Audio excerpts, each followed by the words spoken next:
Thank you. So the next thing is then we are going to be looking at the Mental Capacity Act.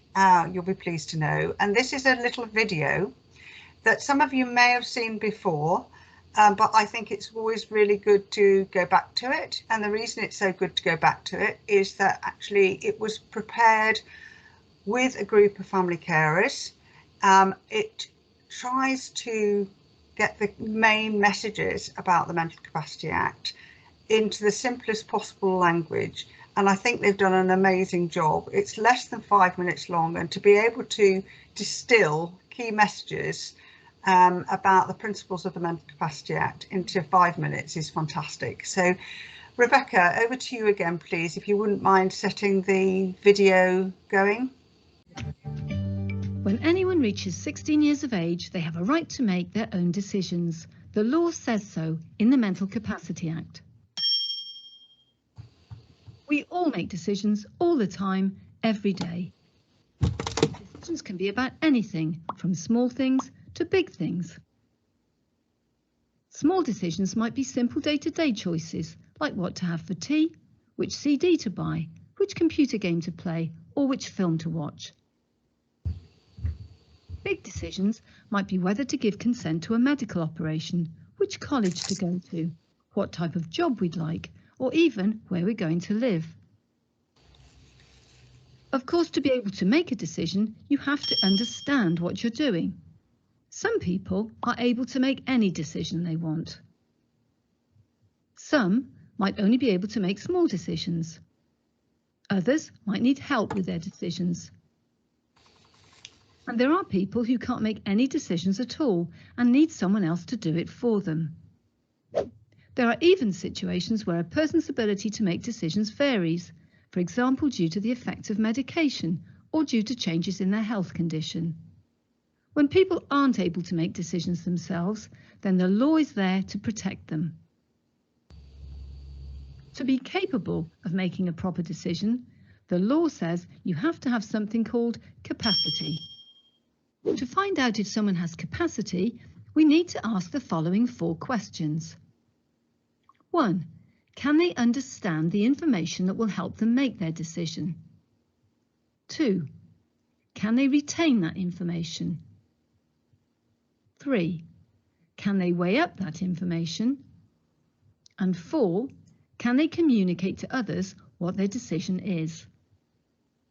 This all means that just because someone is disabled or isn't used to making decisions or struggles with handling complicated information, it doesn't mean they can't make some or all decisions for themselves with the right support. Of course, if you are a parent or carer looking after someone, it can be hard to know whether you should make decisions for them or let them do it themselves. To work this out, the Mental Capacity Act gives you 5 rules to follow. Rule 1.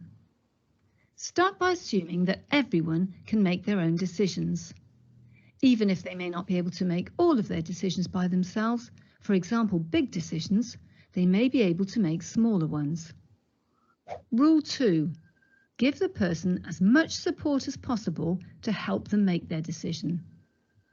For example, this could mean giving them the information they need in a way they can understand, and helping them to communicate what they think or feel. Rule 3.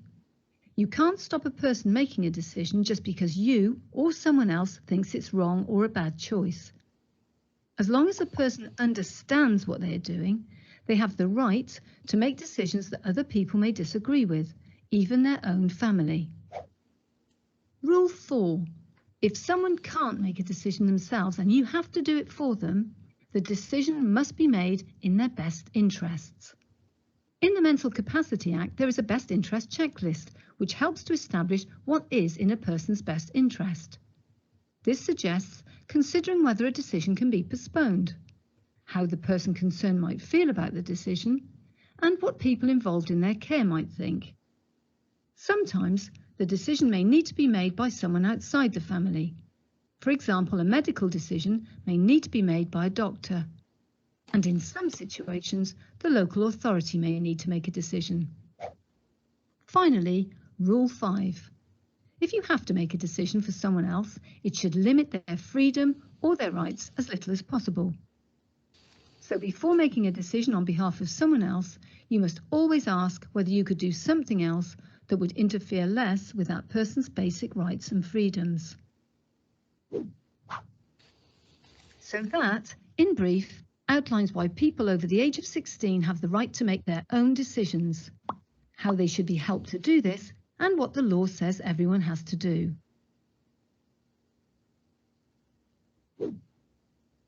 If you are looking after or supporting someone who may have difficulties with making their own decisions and you would like more information, then you can contact the Mental Capacity Act team at Dorset County Council. Write to them at Mental Capacity Act Team, Adult and Community Services, County Hall, Dorchester, Dorset, DT1 1XJ. Alternatively, you can email them at mcateam@dorsetcc.gov.uk or give them a ring on 01305 225 650.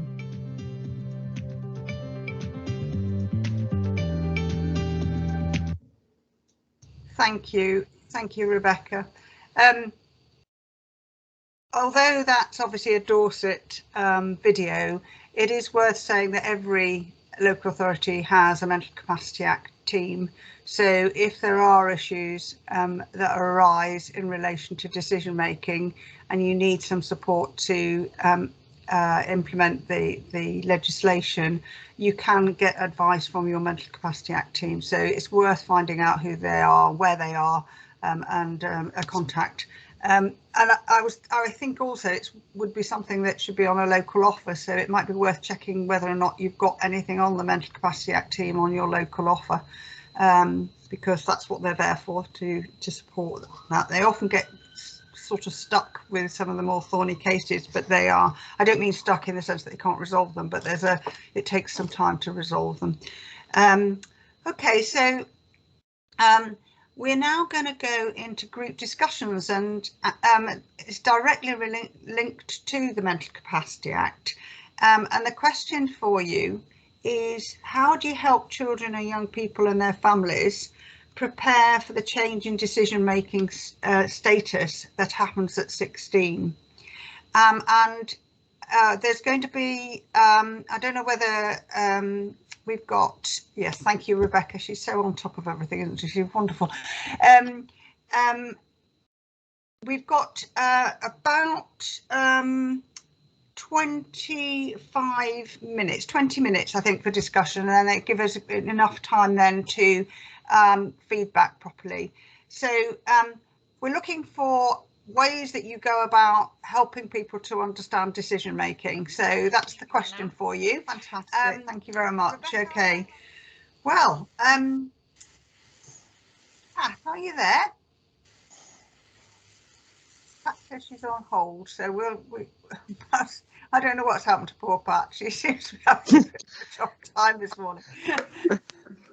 Elle, would you like to kick off? She's there. Tell us how your discussion went in your group?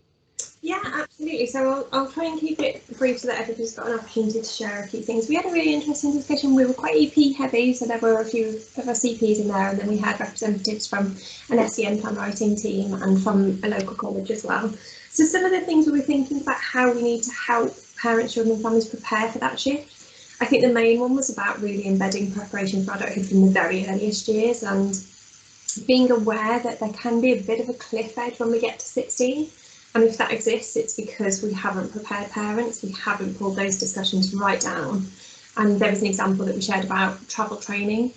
And actually, you know, if we're working with children in year 4, year 5, year 6 about road safety and telling parents, you know, help them do this gently, let them tell you when it's safe to cross the road, let them go one bus stop on the road and meet them at the next stop, really gradually building this up, then hopefully when we get to 16, it won't be the same as what we're seeing now, where 60 to 70% of parents decline travel training because they're too worried about their young person and think they're too vulnerable. So we were very much talking about that preparation needs to be gentle. It needs to be done with parents at their level, and that means skilling up staff as well. I guess one of the other key things that we were talking about was the use of reviews, annual reviews, transfer reviews, and how that's an opportunity to skill up staff. We're aware of capacity issues. We know that it's a big challenge, but actually if these reviews were perhaps structured slightly differently in a more person-centred kind of a way, that's really involving those children in talking about their dreams and their aspirations from that earliest point, ideally definitely from secondary school, but really getting them involved and taking ownership of this, then that's going to have far more success in the long term as well, about changing everyone's perspective of how this young person is capable of making their own decisions as well.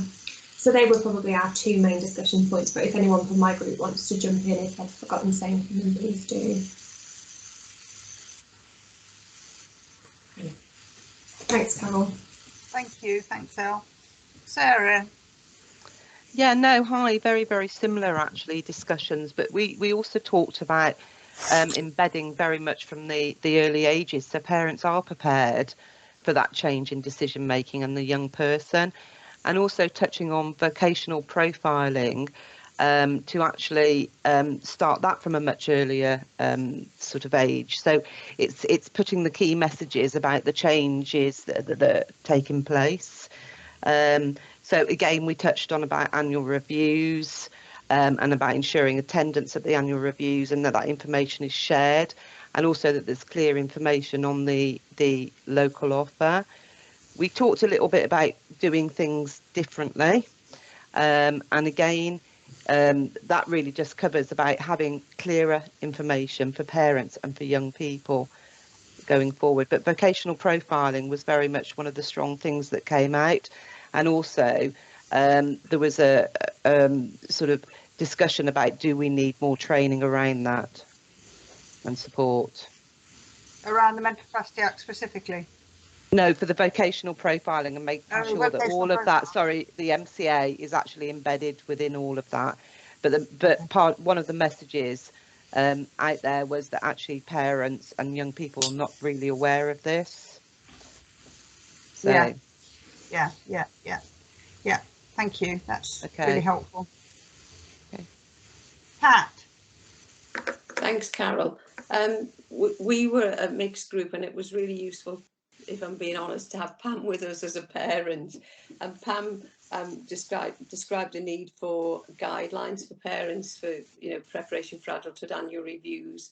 I was thinking about your Y9 guide, Carol, that I think you personally did develop for PFA.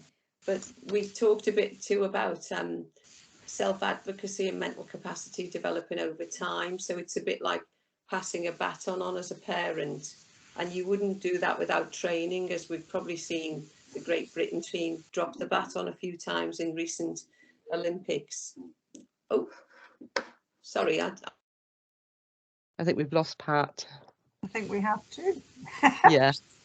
She's been having a very hard time this morning. She's been in and out and on hold and all sorts. So anyway, we'll come back to Pat in a minute, and I'll talk about what happened in our group. And I think one of the things that I was struck by, because obviously as part of the Preparing for Adulthood team, we are very aware that the Mental Capacity Act was somehow a new thing, and the Children and Families Act came in. But I guess I hadn't really, having our conversation, we had a couple of parents in the group, and it was really interesting to hear that they hadn't really had the information about mental capacity that one would hope, and that actually Joe had looked on the local offer in Wolverhampton and discovered there didn't seem to be anything there,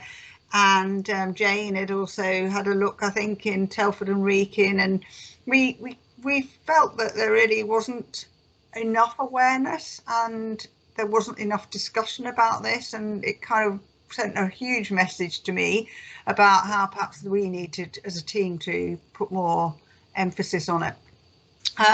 But we did have a think about within the group. We also kind of thought about how there was the issue about access to DLA as well at 16 and the implications of that, and the need for the discussions to start early, and in particular around DLA, we were saying that it would be good to start that in year 7, you know, because there is that whole issue about a young person having quite a lot of money at their disposal, and it's intended for a specific reason, but they need to understand that reason, and they need to understand why it is there, and how they can make best use of it.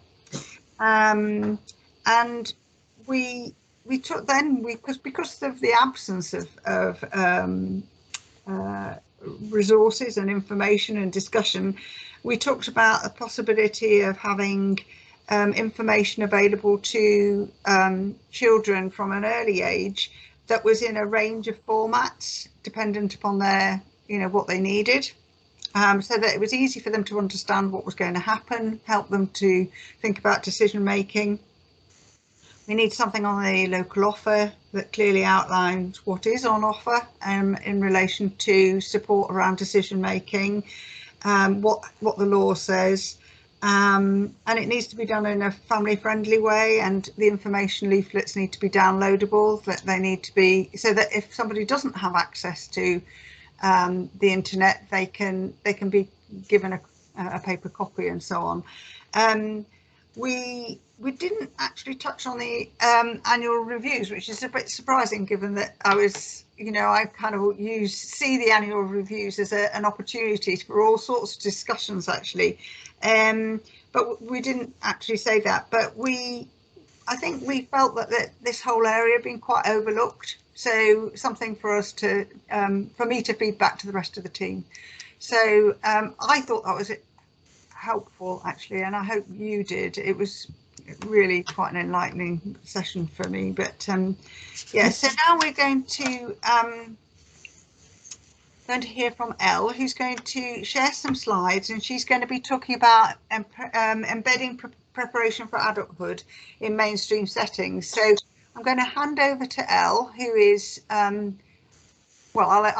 do you want to say, you'll say who you are, won't you, Elle? Yeah. Thank you, Carol. Hi, everybody. Yeah, I'm Elle, Eleanor Tomlinson officially if I'm in trouble, but otherwise generally referred to as Elle. I'm an educational psychologist currently working in Wolverhampton. So what I'm going to do, I'm going to share my screen with you now, and I'm going to talk through PowerPoint, because you know who doesn't love a PowerPoint. And what I'm going to share with you are some thoughts, some reflections about essentially what preparation for adulthood means for me as an educational psychologist and someone that works across the whole birth to 25 age range. I have early years cases, I work with primary, I work with secondary, and I work with the local college as well. And so really what that kind of experience has brought to me in my role as well.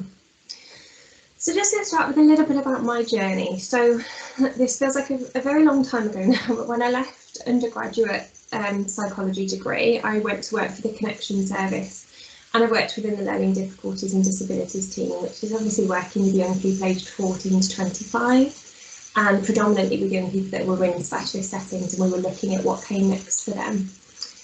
It was a really tough role, and I'm not going to lie, it was heartbreaking at times, because we were meeting with young people and their families who felt very unsupported. And I remember a mum of a young person who was 19 leaving a special school, and she was there, I was there, and the Senko was there, and she was just saying, where is everybody? You know, when my child was in the early years, there were 20 people in this room, where is everybody? And that was a really kind of first-hand experience of that cliff edge that parents feel happens, that they finish at a school and they're just left then to fend for themselves. I went on then to become an assistant psychologist, and I was just so stunned that at that point in time EPs didn't work past kind of 14 really, because this was back in the days of statements and they tended to cease at the end of year 11.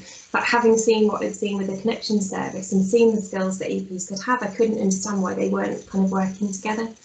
So I went on to become a trainee educational psychologist, and I did my thesis in how educational psychologists could work with post-16 colleges and what skills they might use to help in that area.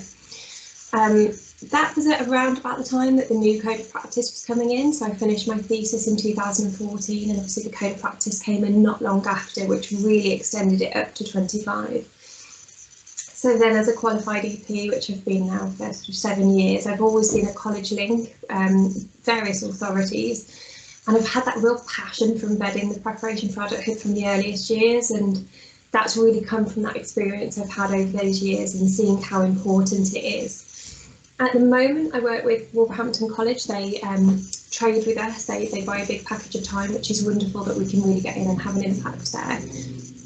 And what I see a lot is the referrals that are made to me of young people at the college.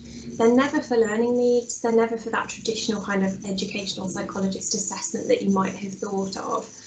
But actually, it's for preparation for adulthood needs, essentially. These are young people that can't cope with the college environment, can't ask for help, can't work independently, can't make friendships, can't access the canteen and buy themselves food, can't read a timetable, find it all very overwhelming. And so what I've been doing is pulling that right down to my work in a primary school then. And my primary school are brilliant. They are thoroughly embedding preparation for adulthood. They think it's a very useful tool for them as a primary school as well. So I've done presentations to the senior leadership team there, and we've talked about what preparation for adulthood could mean to them. And then last week we held a focus group with parents of children with special educational needs in the school. There are 19 children there with EHCPs. There's a lot of need. And with the parents, I presented to them on preparation for adulthood and what it could mean for their child. And then we did a carousel activity where we had each of the 4 strands of PFA. We had independent living, community inclusion, health and wellbeing, and lifelong learning and employment on different tables. And we got them all to move around and add their thoughts to each of those big pieces of paper about what they want their child to develop in each of those areas. And actually, you know, the feedback was incredible. Parents really got it. They understood why we were talking about it at an early point. And we had one parent in the room who has a son at college and a son in year 1, both of whom have special educational needs. And she kept saying, I wish my older son had had this at primary because he's struggling now, and had he had these things, he wouldn't be. So it was really reinforcing why it's so important for educational psychologists to really get this work embedded. And then because of that passion and because of everything that's going on, I've had to develop various tools to support my casework, and they're some of the things that I'm going to share with you today as well. So just a little bit about what preparation for adulthood means to me. We obviously think about it as the framework, and we think about it as the 4 strands, and we think about the Mental Capacity Act. But for me, it's become so much more than that. It's become a sort of entity that I use, a guiding principle in all of my work. So for me, it's a whole child approach. It's not just looking at education and learning needs, but it's massively zooming out. It's very aspirations based, very solution focused, and it's about that shift in language as well, of finding out at the heart of it what parents' aspirations are and what children's aspirations are, and asking ourselves as professionals the question, what am I doing to help that child and that family move towards their goals, move towards their aspirations? And that's something that I ask myself in every piece of casework that I'm involved in. For me, it's about considering a successful, happy, healthy adult at 25, even if I'm working with a 3-year-old, imagining bumping into that 3-year-old when they're 25 and hearing that they're successful, they're happy, healthy, and what that means to them, and then back chaining. So this doesn't just start at 14, but it back chains right the way down to whatever age we're working with. So as an example, I was working with a year 4 boy, and parents were saying that he was really struggling to go swimming, and it was part of something that they did in school.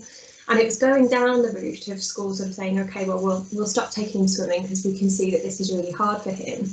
And parents were agreeing with that, and it was causing him to get very distressed. And I had to come in from that different perspective and sort of say, OK, but what we're talking about here is community inclusion, the ability of your son to engage in ordinary spaces and access ordinary spaces. And that's really important. And I put it in the context of imagine him at college. If he's having a hard time, he can't choose to opt out of certain things.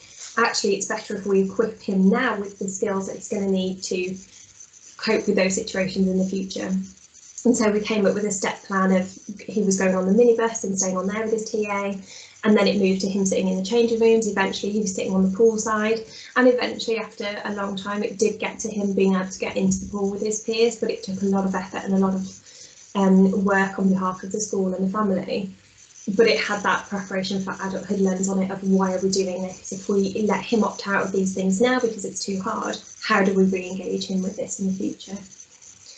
As I mentioned earlier, it was kind of introduced in that code of practice, and I think it's gone on to be very highly embedded within special schools, but it's often missing in non-specialist settings, in our mainstream settings, where the focus is so much on the curriculum and less on whether these young people can tell the time, cook for themselves, clean and wash their clothes and get prepared. I'm seeing it now, it is the big bow, it's wrapping up everything that we as education professionals are trying to do. It's putting it all together, it's supporting parents, it's supporting children to plan for their very best future. And if we're not preparing children for adult, the opposite is that we're not preparing them for adulthood. And that's where, for me, it comes in everything that we do. I don't think we can take PFA out of education, and we can't take it out of educational psychology, because our goal is to prepare these young people for their best future. So in terms of applying it from the earliest years, and how can we do this? How can we apply this in education settings from the earliest point? Parent support is first and foremost, finding out what their aspirations are for their children and setting those small step targets to get there. And that can start as early as nursery, and it can start at any point along the way, year 7, year 9, year 11, whenever it might be. Annual reviews are a really key opportunity to do this, and that's thinking about how we can use a more person-centred, family-centred approach. So using something like a map or a path, which is a very visual, person-centred structure to a meeting. I did one of these yesterday, and it was for a girl in year 1, and we've done it in preparation for an annual review, and the impact was huge. The dad felt so much more included. He contributed more in that meeting than he ever has before, and the bond between school and family really strengthened from that. Whereas sometimes, because of constraints, because of time issues, we tend to do quite a process-led approach rather than a child-led approach to a map or to an annual review.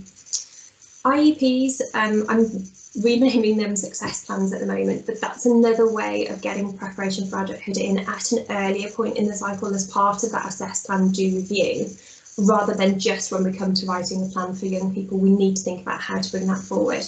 And a little bit later, I'm going to share that success plan with you and show you what that looks like. Think about the one-page profile as well. How do we make that aspirations based? I'm starting to hear from schools that they don't feel very useful anymore to have a one-page profile, and that nobody really looks at it. But if this is a living document that's revisited, that really sets out a young person's aspirations, their strengths, what they want to do, and is a very positive document alongside what support they need, then it can have a really good impact. Thinking about the local offer is really important as well. We've come up with this idea with the primary school of having it more like a London tube map, where we've got the 4 areas of preparation for adulthood, of independent living, community inclusion and so on, down the side, and what the aspiration is for that young person to get there, or for all young people to get to on the other side. And then in between is that kind of London tube map style, with the points that they might stop off at on the way. So for independent living, they might need occupational therapy support, might need support from an outreach service, might need support from GP, but really mapping out what that journey might look like for them. It's about embedding it in the curriculum, so in PSHE in particular. And equally, we've spoken a lot with my primary, with my secondary, about things like history and how actually preparation for adulthood sits very well. If we look at more recent historians, off the top of my head, it could be Greta Thunberg, it could be David Attenborough, and looking at how that applies to community inclusion, of how looking after the world means looking after our local community, and what that means, and how it's important for everybody to have access to these ordinary spaces as well. And it's a way of linking that really nicely with PFA, and obviously the early years curriculum as well. It's looking at schools' websites. Does it say on there that it's an aspirational based school, and that we're supporting the children and young people to get to where they want to go and pick their dreams? And then what I've heard as well from a couple of schools that are really using preparation for adulthood is that they ask their teachers to set non-education targets, nothing related to the curriculum at all. And they might set those around about this time, before October half term, for the end of the academic year, so that these young people are thinking about something outside of their curriculum, outside of their education, outside of attainment, and the teachers are supporting them to get there. And actually teachers love doing that. They find it really enjoyable to look at that whole child and what skills they might need. So the first tool that I'm going to share with you that I use a lot in my work is called the Personal Skills Profile. Now, one of my co-developers, Louise from Birmingham, is on the call as well. So Louise, do chip in if there's anything that you want to add to this as well. So we developed this as a group of 3 of us, myself, Louise and Laura from Sandwell, and we also invited a representative from a local mainstream college to come along, and then we've had support from assistant psychologists along the way. It began as a college readiness outcome star that I kind of wanted to create as the college EP, because I could see it was quite clunky, the transition between secondary and college for sort of SEND support level students. It wasn't working very well. And then it developed into a tool to support transition on a wider scale.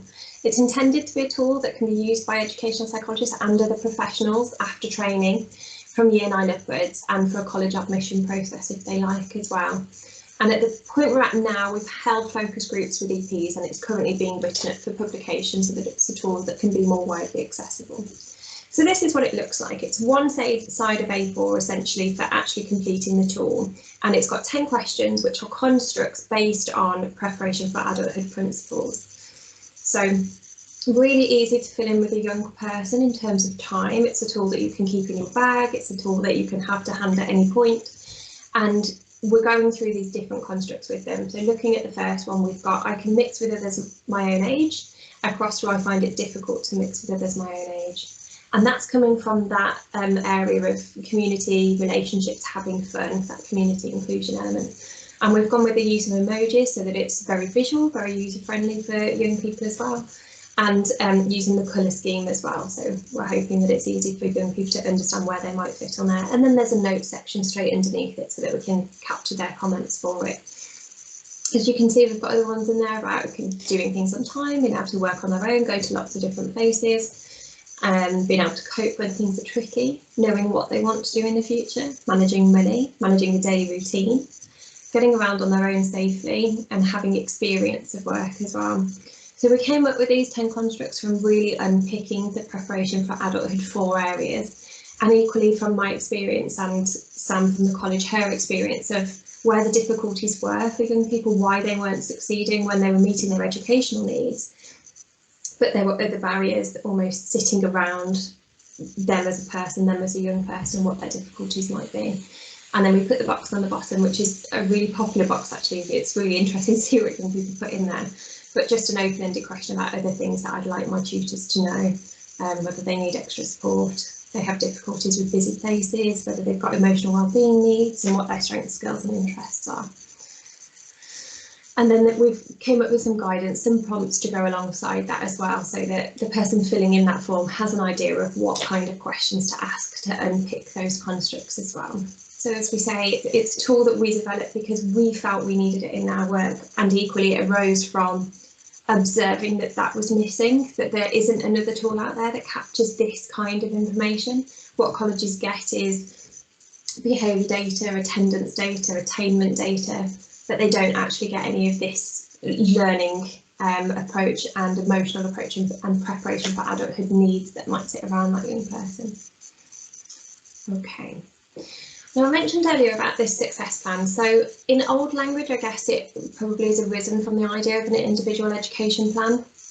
But as I said earlier, preparation for adulthood to me comes with those principles about language use as well, and changing that kind of language. So a success plan feels more PFA friendly in terms of how we use that language. So it starts quite simply with questions about what the child's thoughts are about school, about home, what they would like for their future, whatever age this child is. Could be 3, they could be 13, they could be 21. Parents' thoughts about the young person at school, at home, and what they would like for their young person's future, and that's really pulling in those aspirational questions there. And then these are the kind of prompts that we might use to fill it in. So I've done one here which is birth to 5 and early years, so we're kind of thinking of that nursery reception. And I've grouped them into the 4 areas, and I think generally these are things that educators think of anyway. It's just framing them under these different headings. Educator, whoever it is that's setting these targets, may choose 3 targets from one area if that's where that child's main area of need is. It might come from different areas. But the idea of these prompts are to make sure that they're zooming out and looking at that whole child. So some of the examples that we have in there are things about relationships, community and having fun. We might have about going out with family and friends, to parks, families, parties, day out, really unpicking that with the family of how's that going? Is there anything going on there that is proving difficult for you? Is that a real strength of the child? So that we are getting that overview of what's happening. And then setting an actual target would look like this. So we're positioning it within a PFA area. So in this one, I've chosen relationships, community and having fun. We're saying what the aspiration is for the child in this area related directly to what we're talking about. We'll pick out what their likes are, and in this case I've said that he likes to play with sensory objects and likes to play independently. What their dislikes are about this area, again, really zooming in. It's not general likes and dislikes, it's related to this area. So in this case I've said that he doesn't enjoy messy play, he washes his hands as soon as he touches anything sticky or unusual. His strengths are that he can play by himself for up to 30 minutes when he's engaged in an activity. And then we can go on to that SMART target. So he'd be able to engage in turn-taking play, how he's going to do that and by who and how often. And then we're going to put something alongside that that's going to allow us to measure that progress as well. So we're using the language of setting an aspiration. Aspiration 1 is that he'll be able to engage in turn-taking play with one child when supported by an adult for up to 3 minutes. And we're hoping that by the time that we do that, sorry, the A and the E should link there, I need to change the E on the 7. By the time we come to review this in a term's time, he'd maybe be doing this 70% of the time, sort of 7 out of 10. The baseline is that at the moment he can allow a child to sit next to him when they're both engaged in different activities. So we're kind of at a 2, that it's not that there's nothing there, we've got a little something to build on. And then the outcome level would be filled in at that review. So hopefully we'd be putting it an O at the 7 or even above if they've managed to achieve better than that. Or we might be able to see if they've just moved on a little bit and whether we need to change that target slightly. So this was my idea for how we can capture preparation for adulthood more at an earlier stage in the assess, plan, do review cycle. And then building it up, we've got the primary school, the year 1 to year 6, and these are the kind of prompts that we can do. Now, I mentioned earlier that I did that focus group with parents in a primary school of children who have special educational needs last week. And it was really interesting. I need to add in some of their feedback as yet, but their perception of this really deepened it. And our idea is that this is our bank of success. And we're going to add in the parents' views to it. We're going to go and do the carousel activity with teachers across the school as well. And then equally with some of the older students as well, so that we can get their input into it and come up with this really good bank of success. But under things like living an independent life, one of the parents last week wanted to add in there the ability for their child to open food packaging, to open a packet of crisps if they needed to open containers, to open tins. And it was such a key point that really had not come across our minds before, but absolutely, if that's what we're hoping for young people way off in the future, it's helping us break these steps down so that we know what the next step is for that young person. As I said earlier about the back chaining, it's starting with success as a 25-year-old and then pulling it down to, well, where are they now and what is the next step for them? These are the secondary sort of prompts that I came up with, and I've tried to use logos that are very inclusive and diverse as well. They probably still need a little bit of tweaking, but again, trying to make it visual so that we can understand what each one of those areas looks like. And it's building up on those skills. So in living an independent life, we've got in there about managing a small budget, so £5 to spend on snacks for a week and so on. Managing the morning routine by setting an alarm for themselves, having breakfast and what would you expect there. And then equally in relationships, community and having fun, I've included things from the curriculum. So the importance of boundaries, understanding boundaries, how to say no about sex and relationships, resilience and safety, respecting differences, so anti-racism, LGBTQ+, cultural differences, gangs that prevent strategy. This is all going on in schools, and I know when we did the Menti earlier, there were some people feeling unsure about how to embed this within the curriculum. I think a lot of it is there, it's just pulling it out in that big bow approach of what have we got that we're doing already that fits into this, and what does that look like, and how do we extend it for each age range. And then the final one I did for post 16 and post 19. So this sort of success bank really goes right from the early years up to post 16 and post 19, and actually could be a very useful document on its own so that we have a sort of progression plan for each of the preparation for adulthood areas. And then to make a shorter version of those, I've done it as just a very short document, a success plan target. This is for primary, what it looks like. We've just got those logos at the top to zoom in our thinking about what we should be looking for.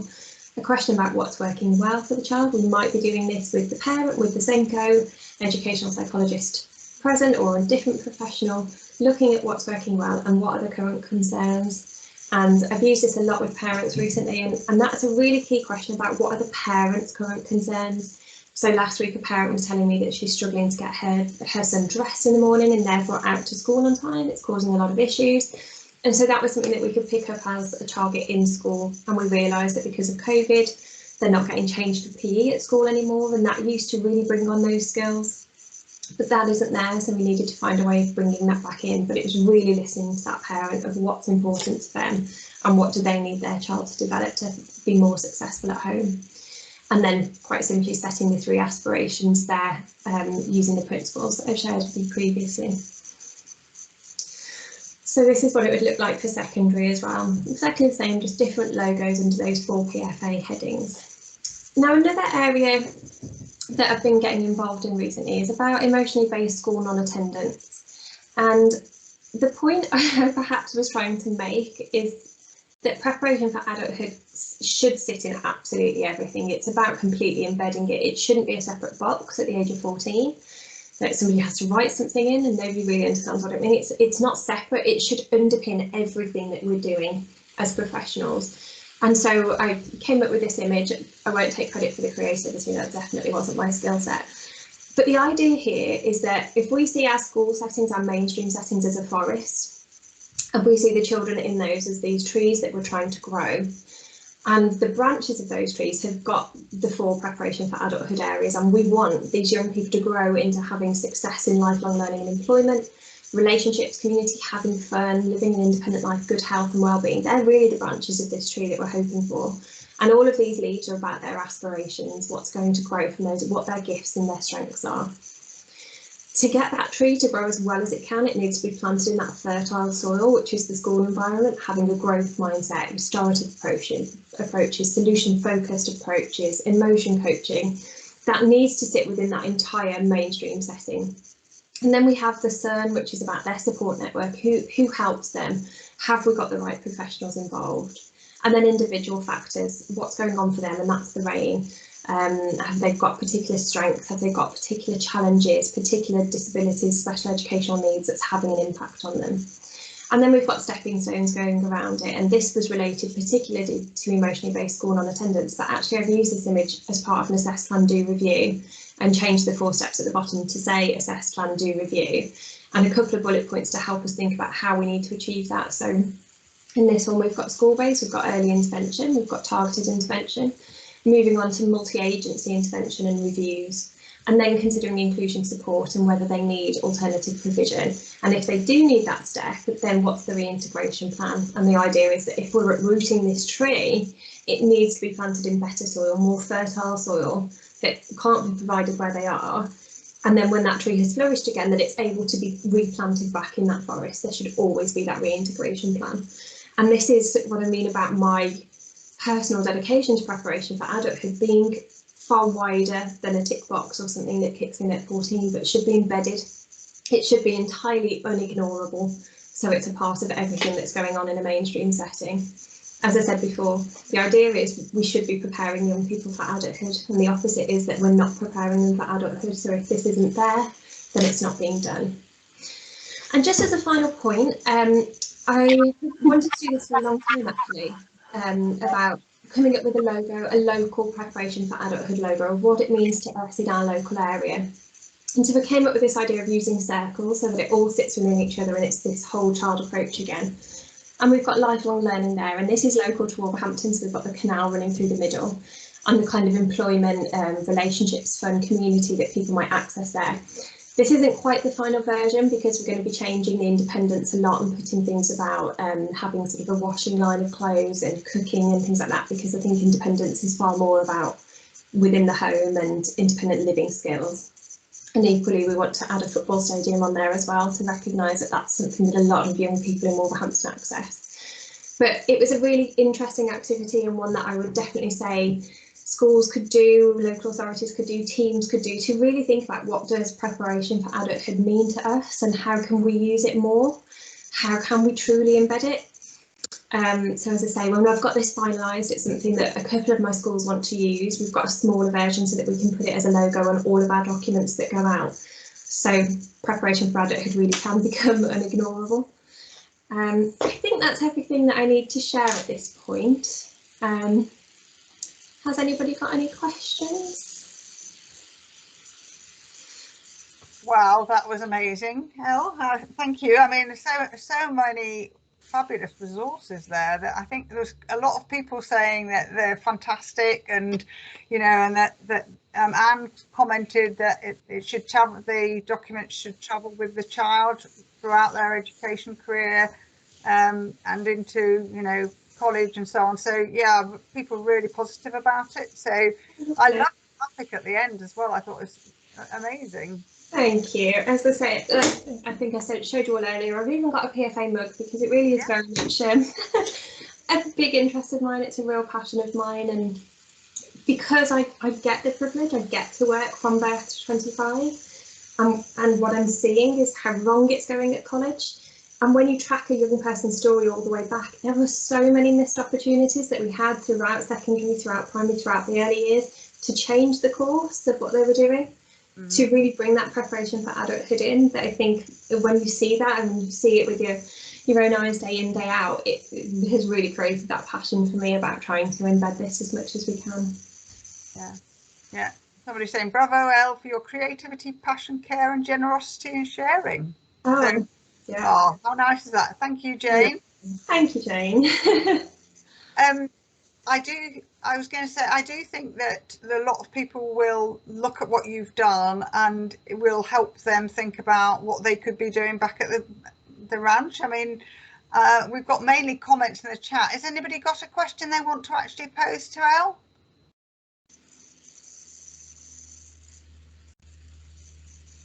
No, you silenced them. Oh, okay. You're either stunned or... I think we're stunned by the sheer amount of work that's gone into it, and and thanks to Louise and Laura. I don't think Laura's on the call, but also for putting your time and effort into that, because it's clearly taken a lot of work. So brilliant. Thank you. And just to say on that, we have got a regional EP group, and Louise, Laura and Jane and quite a few others have definitely supported my thinking with PFA, and we've definitely helped each other to figure out some of the obstacles that are along the way.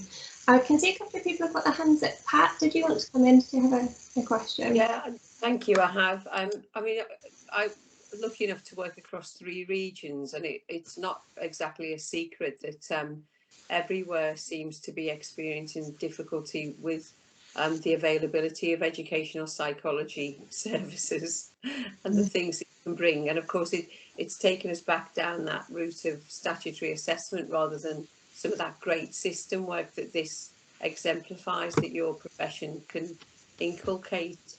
I guess it's how this can be sort of taken forward by other parts of the West Midlands. Are you happy for people to take this back to the ranch and think about the way it could be used with a range of different practitioners to support families and young people?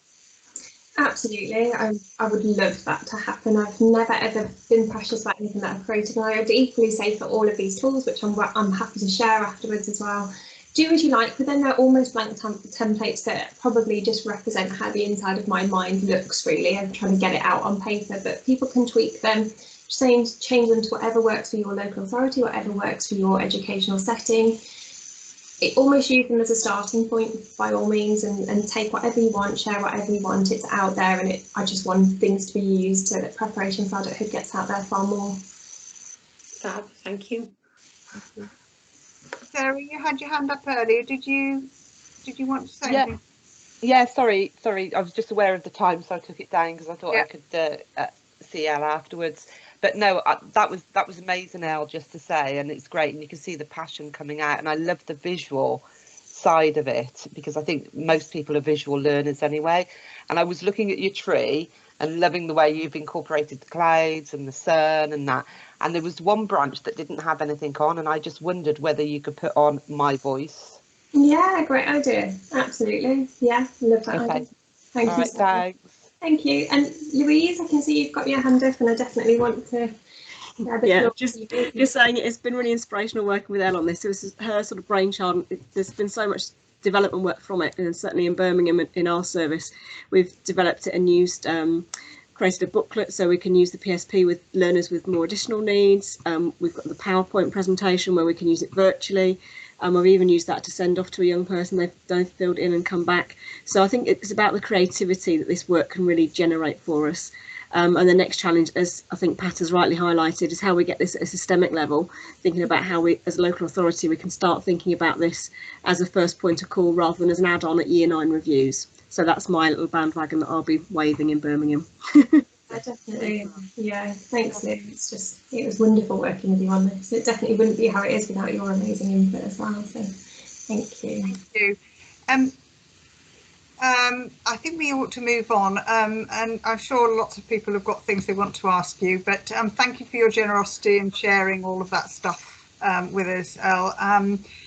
But now we're going to move to Rachel, who's going to talk to us about the careers work that's happening at George Dixon Academy in Birmingham.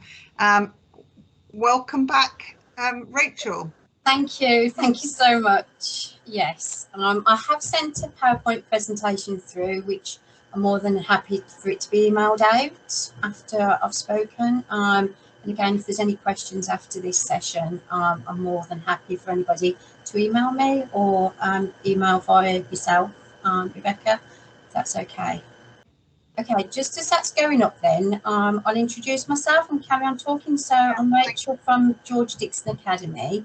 I'm the careers leader here and careers advisor, qualified in both, full-time as well.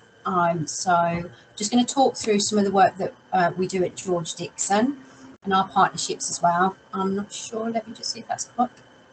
Okay, so I think I can go on to the next one. That's it, lovely, thank you very much. So yes, we work in partnership with the Careers Enterprise Company, Careers Development Institute, and we're partners with Titan Education. And we also hold the Quality Award, the Gold Award actually in the Careers Standard, which is due for renewal very soon. So we're going to be going through that process again. And I know there's a lot about transition and to do with SEND education within that new process as well. Everything I'm about to share, we model our work off the CDI framework and the Gatsby benchmarks. So we'll talk through that now.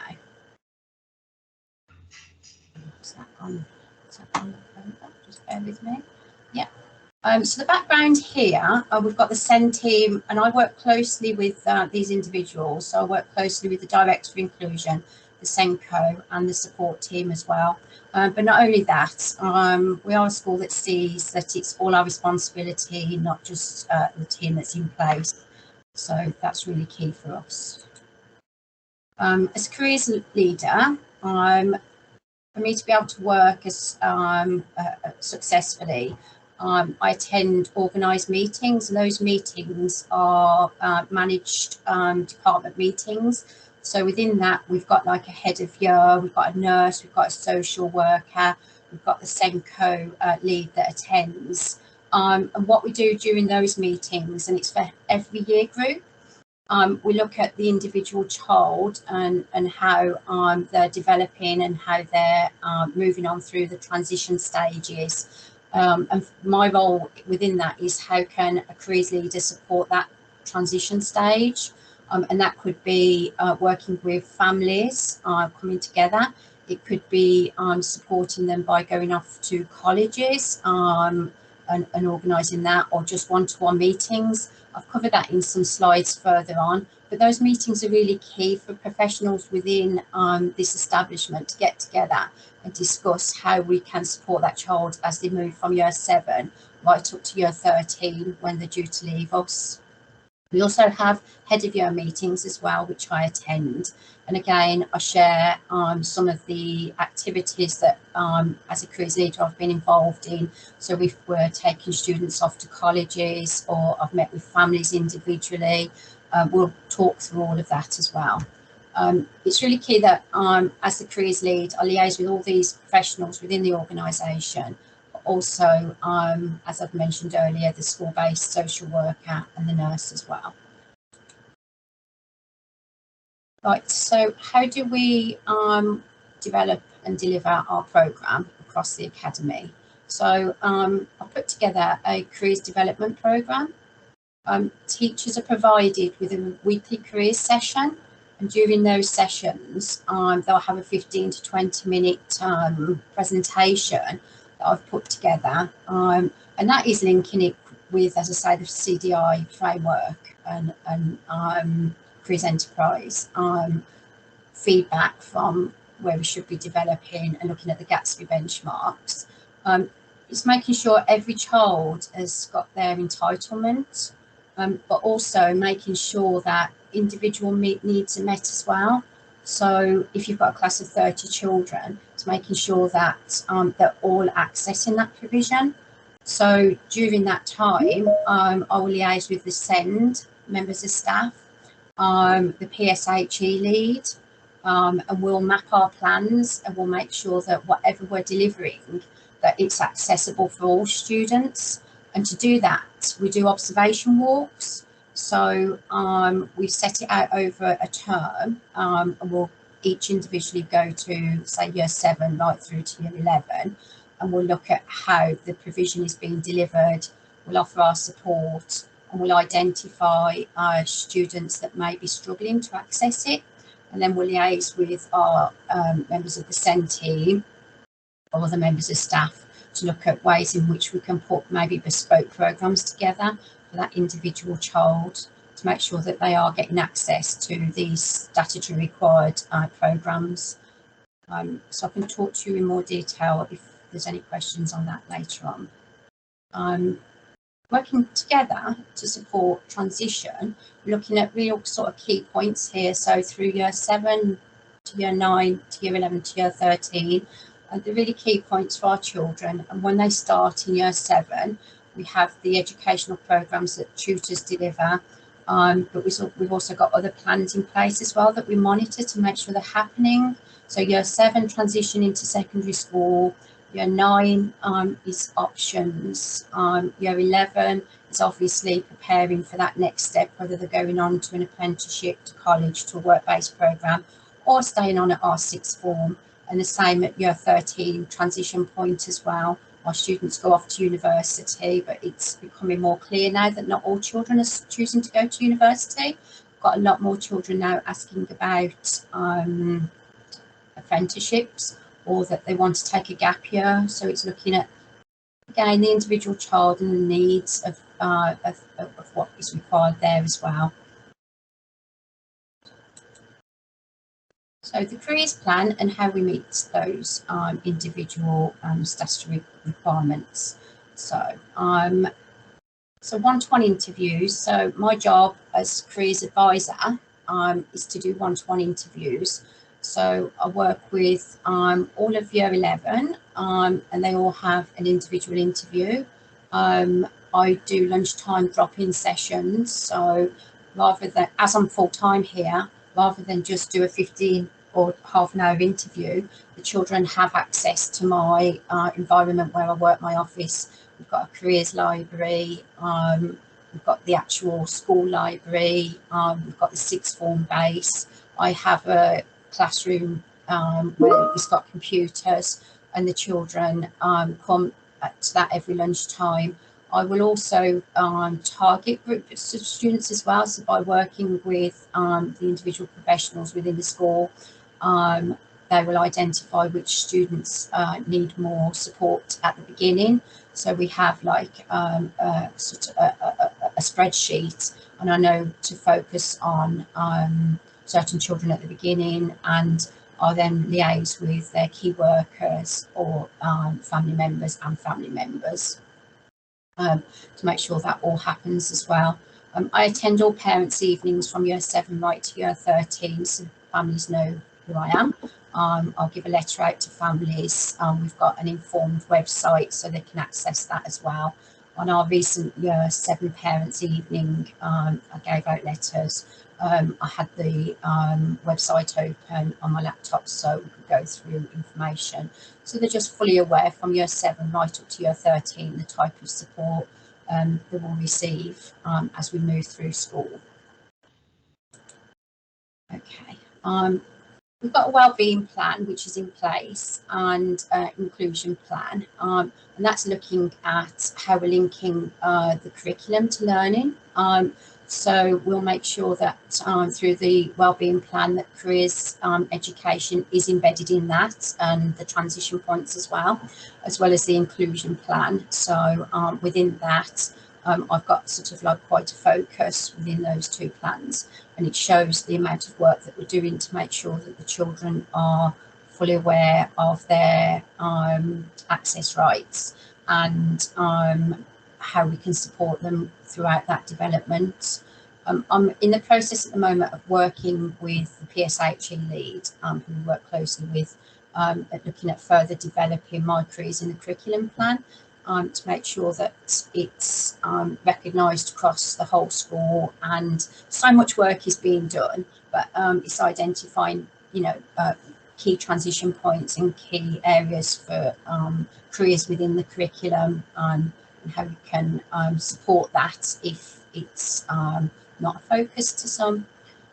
Throughout autumn term 1 and 2, I provide the tutors with a careers in the curriculum focused plan around STEM education. So they have each week, throughout those 2 terms, they have a 15-minute session to deliver, and it's looking at careers within science, careers within English, and all the those core subjects, and how the students can relate learning within the curriculum to careers education, and what it can do for them, and how it can support their progression on to higher education or in employment.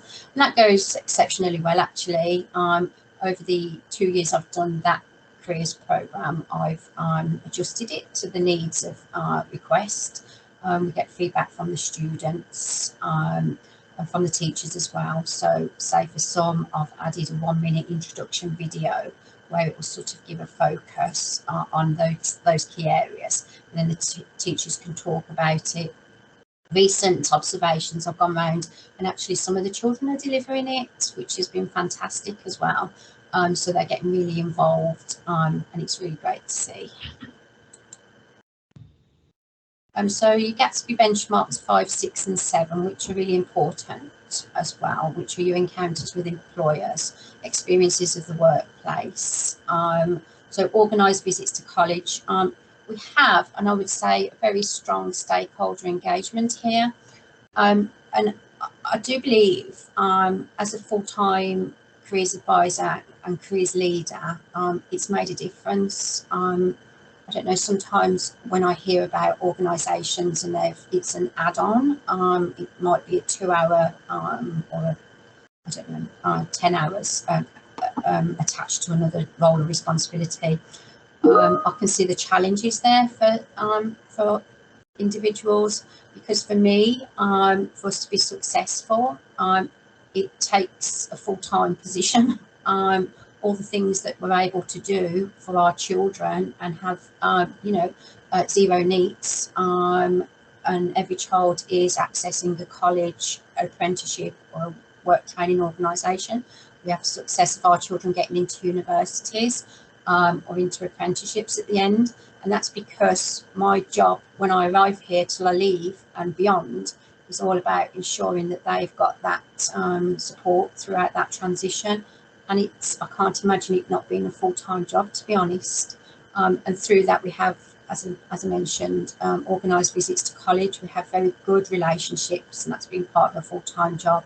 We've built strong relationships with stakeholders, with businesses and different organisations, further education institutes, where I can just email, get on the phone, and they'll say, yes, Rachel, you know, we've got this date, come along.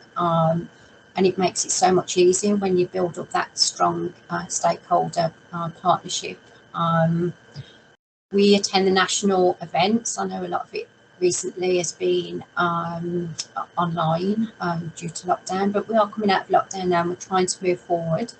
So anything that's happening, we are putting our names down to attend it. Some of the key colleges I work with that our children attend have offered some specific workshop days, which we put ourselves down for. We'll be attending specific workshops for students with special educational needs that need that support through transition, and other children of varying needs will be invited to attend as well, and given that time and commitment from those institutes to show them what it's like to transition to the next step of their education. To do that, I work with the SEND team. They will do sort of like a workshop around planning the journey, organising themselves, you know, all the sorts of things they need to prepare. We may just take them to college ourselves, do the bus journey. I've attended interviews with the children to make sure that that transition works smoothly. We work really closely with social workers and other key workers to make sure that a child, if they're looked after or in need, has got the provision set up at the next institute, and I'll follow that through right until they start. And obviously the children are told that within that following 6 months as well, they've got our support if they need it. Employer engagement, we have employers coming into school to do workshops, so we'll have assemblies dedicated to talking about the transition onto employment, more about employment skills as well, and being prepared, how to write a CV, how to conduct themselves in an interview. We'll have dedicated days, which we're discussing at the moment, to put forward for the next academic year. We'll have workshops during lunchtime, so I'll have, so the next one we've got the police coming in, so I have a classroom every lunchtime where the children can come 1 hour sessions Monday to Friday to do their college applications. But some of those days now I'm trying to get employers in so they can come in and talk to the children about vocational routes. And I put it over to the children to let me know. I've told them, you know, what do you want? It's not about what I think you need. You tell me what you would like, and they'll suggest that they want somebody to come in, and I'll try and organise that for them. And then we've got Key Stage 5, so I do careers information advice and guidance sessions. So the year 12 and 13 have a 1 hour session every fortnight, which is on a timetable that I have, and there during that time we'll focus on looking at the next placements. Are they going to university? Do we need to work through UCAS? Do they need to sign up to an apprenticeship programme, and look at the process that involves? Or are they taking a gap year? So we're making sure that they're supported through that transition stage. And during that, we'll have the universities coming in. And one of our successful programmes during the summer, we had a transition programme. And it was at the end, just as year 11's left in June, and through just to the end of June, actually. We worked really closely with NCS, National Citizen Service, and we worked with the universities and colleges, and we did a college fair, we had university workshops, we actually delivered wellbeing and mental health training to the children, university preparation, A-level strategies, and the importance of formal communication. We looked at the different types of groups that were there, children going off to college, children that needed specific needs, support, and what we did is we grouped them and made sure that those groups weren't too big, and there was enough guidance and support in there to help the young people have access to that further information. We were hoping from that then they would move on to the next stage and be further supported as well. And that is it actually. That's the end of my slide presentation. So I think I've covered quite a lot there, and I'm really sorry if I've talked too much. But if you've got any questions, I would really like to probably just have a question and answer session. You're getting claps, and there's a hand up already, Rachel, from Matty. Can we take? Are we able to take this off the screen now? I don't know if we can. Yeah. Okay. Thank you. I'm ready for questions. Just out of curiosity, really, are you a SEND school? Well, no, we're no, we're not. No, not Okay. a specific SEND school. We've got SEND students, but not SEND school. That's fair enough. The question is really, have you thought of getting the parents more involved from a personal perspective? I find that working with my daughter's school on her career path as a heading towards like a TA or a nursery nurse is a two-prong approach. So I don't know if that's something that you would consider doing. Oh, it's a really good question, and we do really value our parent relationships. So yes,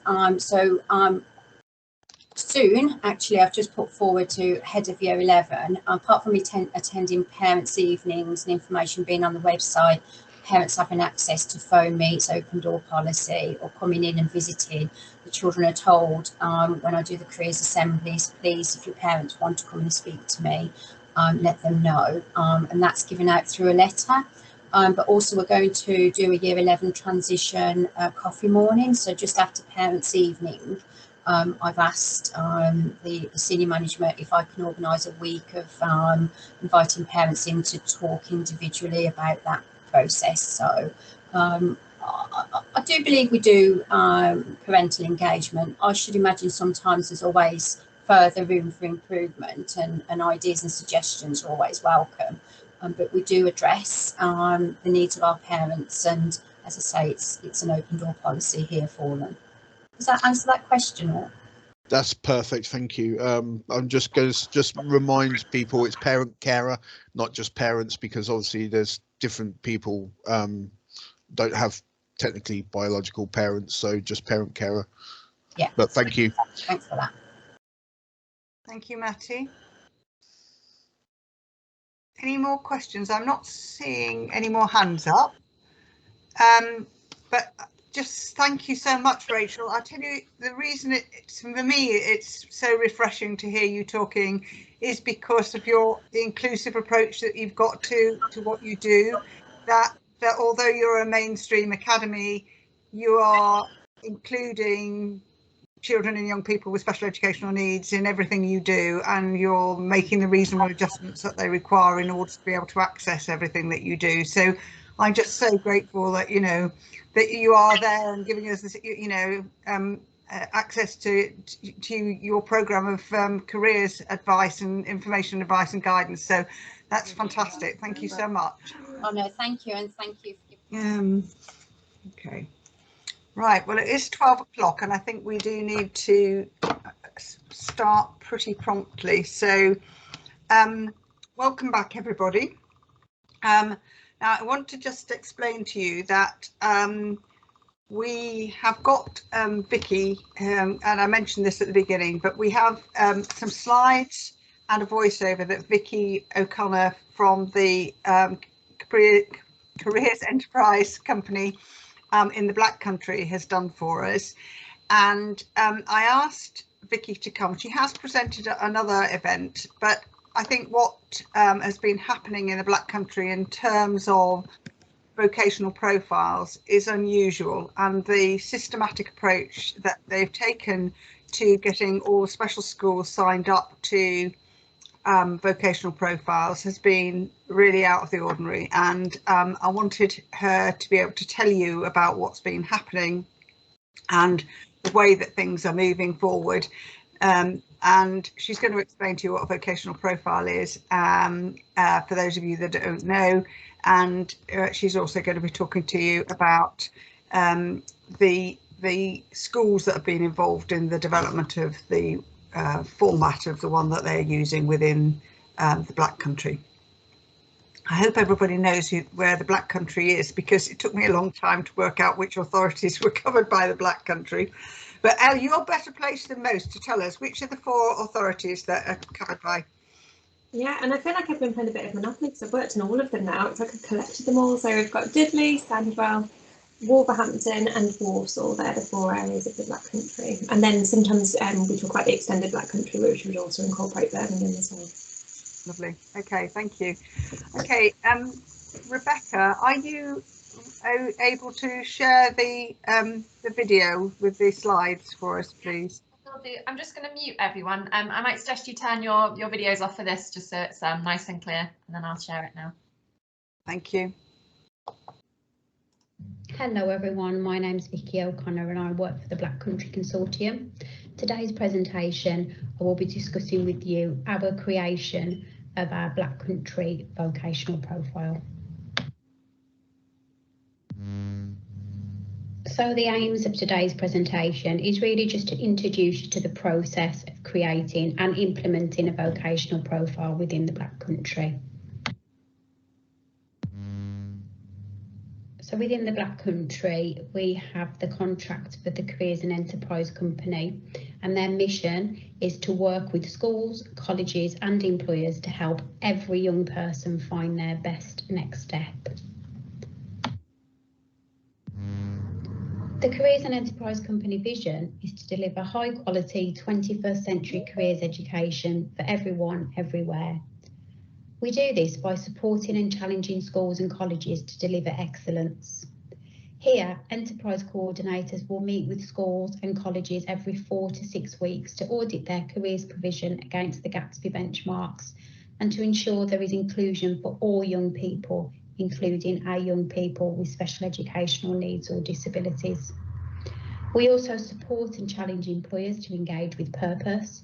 So within the Black Country, we have engaged lots of local employers to deliver work experience, workplace encounters, career talks to young people, workplace visits and enterprise related projects to develop those entrepreneurial and employability skills. We also include all young people in careers education. So that's where my role comes in really. So I'm a senior enterprise coordinator for the Black Country Skills Factory, and I work with all our special schools and also our Senkos within mainstream provision and colleges to ensure careers education is differentiated as any other lesson would be. So here's a brief look at the Careers and Enterprise Companies model. So of course the young people are at the centre of everything we do. And then we work with the careers leaders in those educational settings. We match those schools with enterprise advisors so we can open up more opportunities to those schools and colleges and more importantly those young people. And then our schools and college audit their careers provision using a system called Compass Plus to see where any gaps are and to strengthen their careers and transition support for our young people. So I'm part of the Black Country Careers Hub, and we offer our schools and colleges lots of support and really listen to where the gaps are and try and bridge that gap. And a gap in the Black Country was vocational profiles, hence this presentation today, which I'll go on to in more detail shortly. So locally, our Black Country Careers Hub mission is to ensure equality and fair opportunity for all our young people in our secondary education institutions and colleges to access good quality careers education in every year group.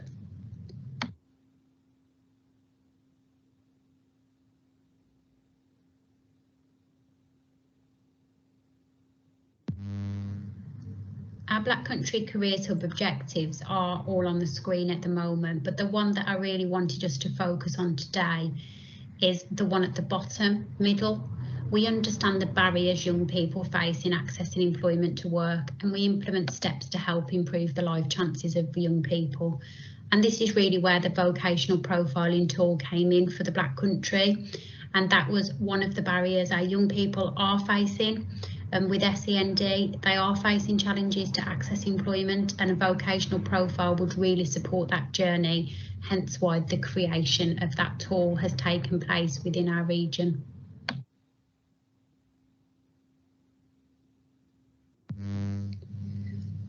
So what process did we go through to create the Black Country vocational profile?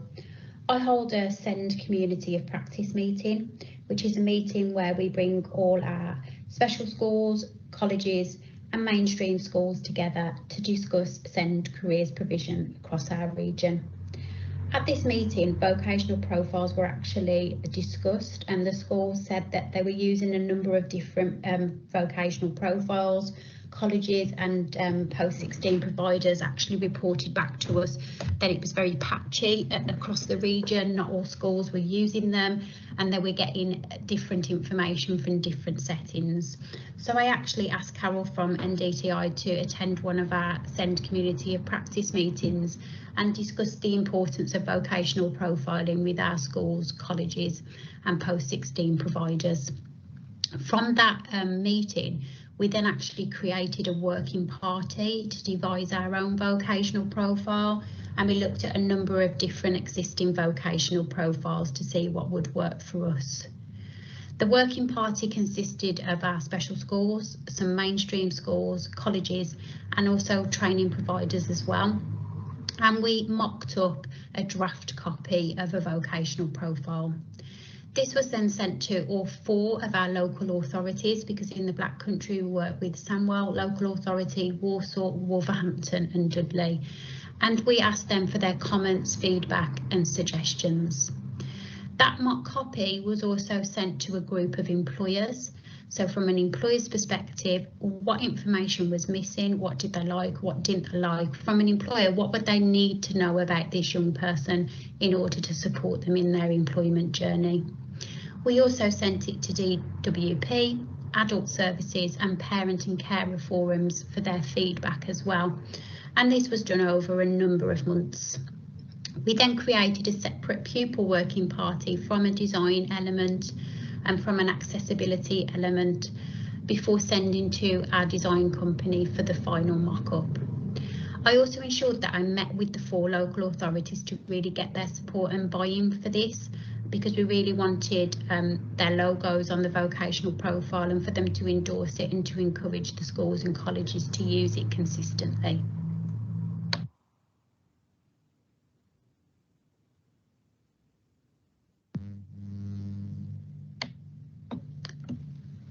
So our Black Country vocational profile, as any other vocational profile, it's not intended that the young person completes it by themselves, that a school, someone in school or college supports them to work through that until it's complete.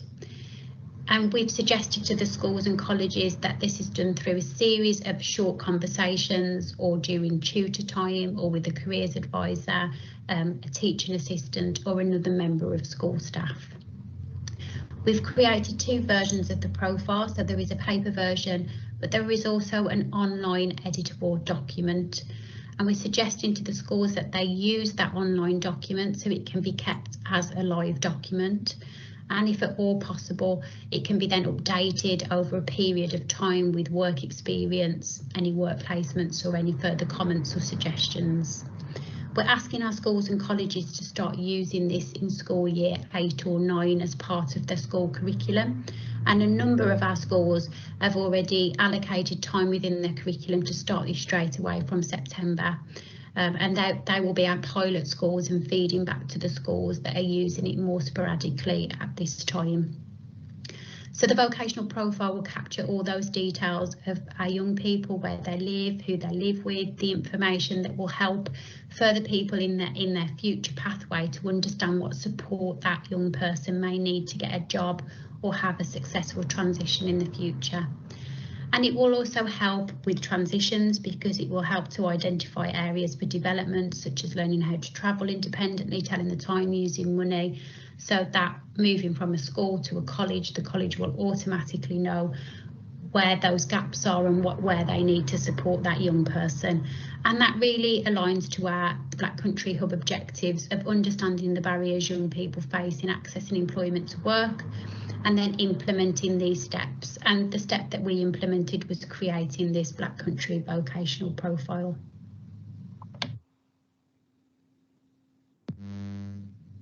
This is what our first draft looked like. So this is just a selection of the booklet there for you to take a look at. And this first draft was sent to all those stakeholders that we discussed, so the local authority, the young people, the employers, the parent carers, to gain some feedback. And I'm going to go over some of the feedback that we received to how we got to the final copy. So some of the feedback that we collated and received before actually devising our final copy was to change the font to Comic Sans, because it's much more SEND friendly and the local authorities use that, and the connection services use that particular font. We were asked if the images could be more disability confident, maybe to include a wheelchair user and reflect some of our audience. There is a section in there, what of the following are important in your life? And a parent asked if we could add in keeping fit and healthy as an option, so we added that in. Thinking about getting a job and planning your career section, we had a lot of comments from parents, employers talking about, and the colleges as well, particularly, to add in more information here. So we had, have you done work experience? But they wanted some elaboration on that. So if so, where was it? How did you find it? Did you enjoy it? If so, why? Did you not enjoy it? If you didn't enjoy it, why not? Just to gauge that extra bit of information to support those transitions, so they already knew what that young person had done, and did it match what they wanted to do in the future? Was it something that they wanted to explore? Just to save that repetitiveness of that young person being placed again in a similar environment which they didn't enjoy in the first place. In the All About Me section, we had a question: do you have any behaviours people need to be aware of, and what triggers these? And parents asked if we could change that and reword it. So that's what we did. So we changed it to: what sort of things do you find difficult that can upset you, and what can we do to help you with that? So it wasn't much of a, a barrier, a negative question. So we just reworded that. And we wouldn't have been able to do that without going through the feedback process. We have a planning for a job and career section, and there was a number of options that young people could tick that they were interested in, and parents and employers particularly wanted those options to be extended to include IT careers, manufacturing, engineering, tradespeople, games designers, and lots of others. And the employers particularly wanted those key areas in the Black Country to be included within that area. So that's what we did. And again, we have a self-employed section in there, and parents asked us to add in more selections of self-employment routes, just so young people could explore that option a little bit more.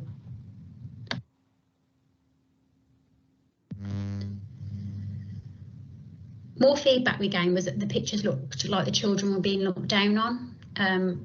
Maybe they thought it was to represent them reaching their goals, but that didn't necessarily come across. So again, we changed the images.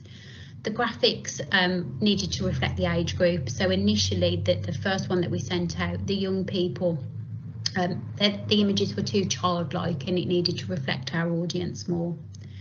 On the first page, a lot of people asked, can we include the name of the parent or carer of the young person, as they are really important in the transition process and completing this document. So we added that in. And also we asked if we could add in the question, do you have an EHCP? Because we really want our schools to start using this with the young people that haven't got an EHCP. And those that are just on the SEND register. So we added that question, and we thought that was really important. We have a section in there, support needed at work or college, and quite a few people said, can we include using the stairs in there, which wasn't in there before. And then a lot of our schools asked for communication support to ensure it's a person-centred document. So they really liked the look of it, but they really wanted the young people to take ownership of that document. For there to be some sort of support pack to go alongside it to improve that person-centred approach. And finally, working days, we'd included a selection of Monday to Friday options, when would you like to work, but we hadn't included those Saturday and Sunday options as well. So we added those in. So that was majority of the feedback, and we had some typos and errors in there, which we amended as well by sending it out to groups to feedback. And this is what the final version looks like. So the first page is finding the right path for you. So the name of the pupil, the name of the person, the staff member supporting, the parents supporting, the date the profile was started, if they have an EHCP or not, and then to add in those further dates as information is added. The second page is all that personal information, name, date of birth, address, telephone number, email address, who they live with, what school or college they attend, and what their first language is. And then we go on to find out then a little bit more about that young person. Do they need any support to communicate? Do they take any medications? What sort of things do they find difficult or can upset them? And what triggers that, and how can we support that? What needs to be in place to keep them happy, healthy and safe? What the hobbies and interests are? What they enjoy at school or college, or what they don't enjoy at school or college? And how would they describe their personality?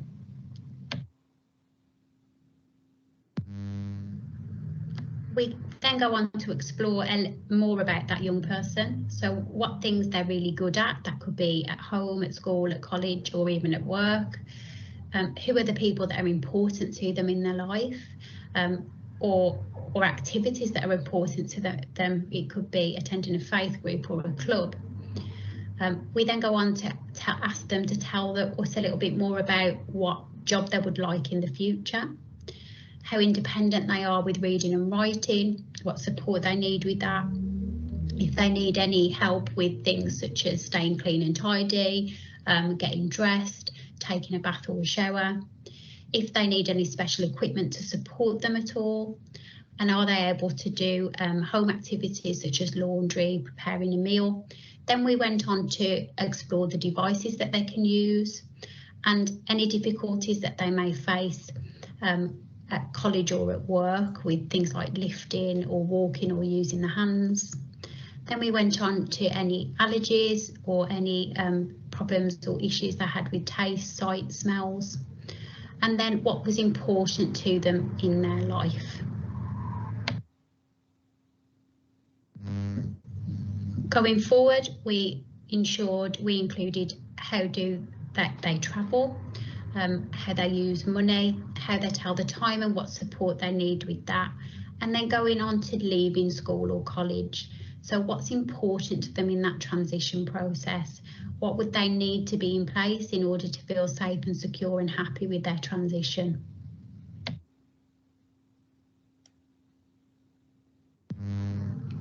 Then we went on to getting a job and planning your career.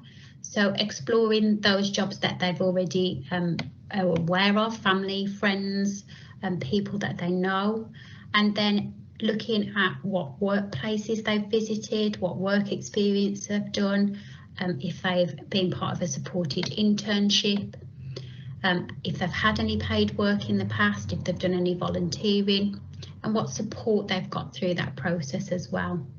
And then exploring jobs and careers for the future. So we've got a number of career areas that they could explore, and so they could tick areas that they may want to explore in the future.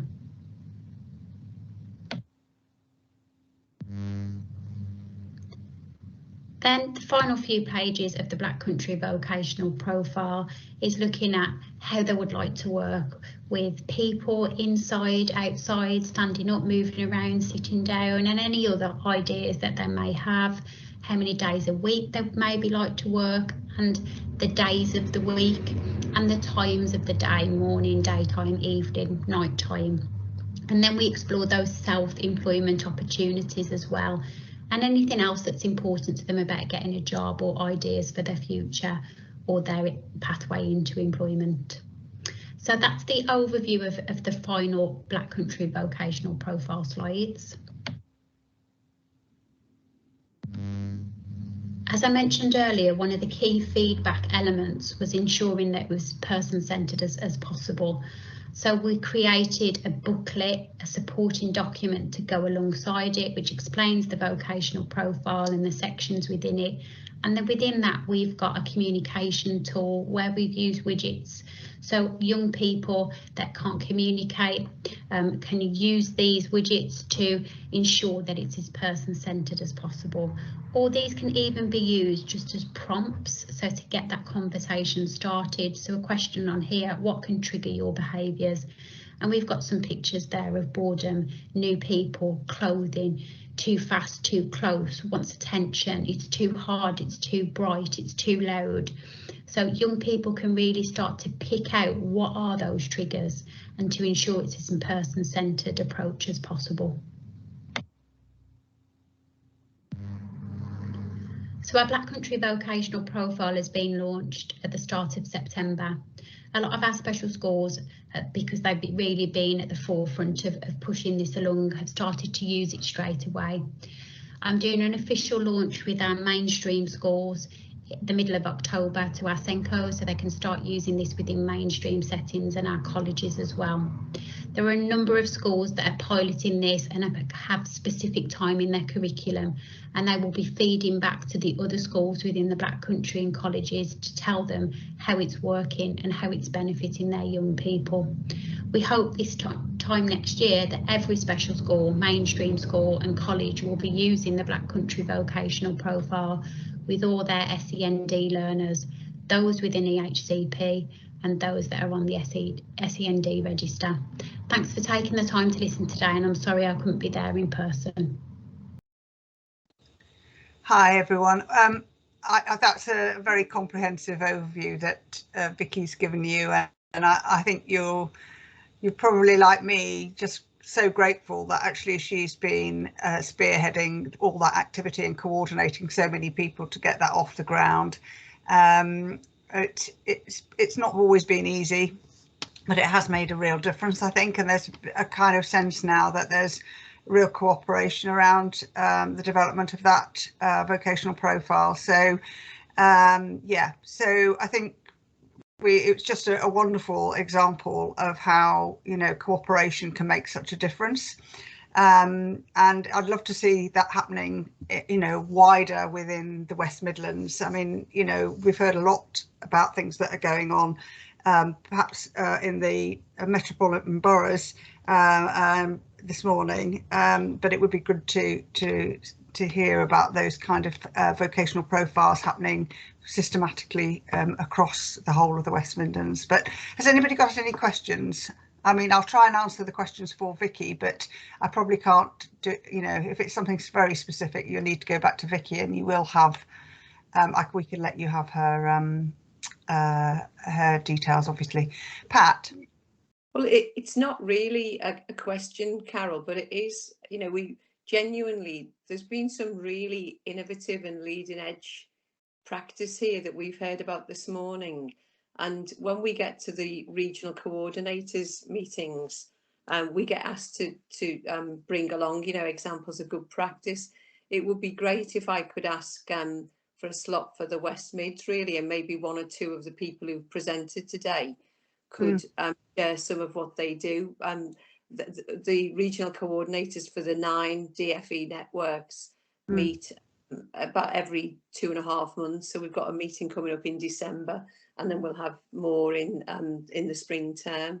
So it's just that reflection, really, that you mentioned boroughs, and sometimes some parts of the system are pretty good at you know, I suppose showing off their wares, really, and we probably need to be a little bit less modest in the West Mids. Yeah, thank you. Yes, that's a good point. And Ruth said that it's in our delivery plan to do this for Birmingham, so that's great news, Ruth. Thank you. Okay, I think we better move on, not because you know, there aren't things we can talk about, but having lost a few minutes earlier, we now are going to be moving into discussion groups, and to give us as much time as we possibly can, I think it would be helpful if we just go straight into those and then come back and keep our feedback to just 2 examples per group. And the question for you is, what innovative practice are you seeing in your area that supports 11 to 16-year-olds to prepare for an adult life? So, hello everyone. Hello. Hi. Hi. Hi. Hi. We're fewer in number, but that might help us because we've got a little bit of time to catch up on. So, Pat, do you want to kick off this time? I know you missed out on, you were having terrible technical difficulties, weren't you, getting into your group? So it's probably a bit unfair of me to ask you to go first, but are you happy to do that or not? You're on mute at the moment, Pat. I keep being logged out, in and out. Sorry, I'm put on hold. Yes, I know, you were having a horrible time. Yeah, I'm sorry. So I missed what you said, but I joined the group as they were obviously in discussion, and what was unfolding was really interesting to me. With 3 of the 4, Tim was a constructive friend, I think, from Coventry, but 3 of the other 4 participants were Birmingham, and clearly there's some really good stuff developing. Dawn's researchers and EP looking at I think the readiness of young people and their personal development as much as the pathways into adulthood, and some of the tools that Ruth has developed, and Pam's perspective as a parent means that they've made an agreement now to have a small task group of 4. So I can't say I've picked up all of it, and if any of those participants want to just chip in, because I missed the first few minutes, but my understanding was it kind of just gave them an opportunity to reflect on what they've heard, think about their own practice and make a decision about trying to take that further forward in Birmingham. So Ruth, Dawn, Pam, please do chip in if I got that wrong.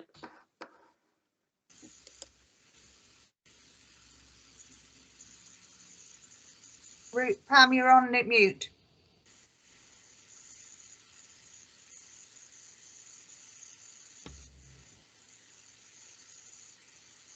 Oh, hello.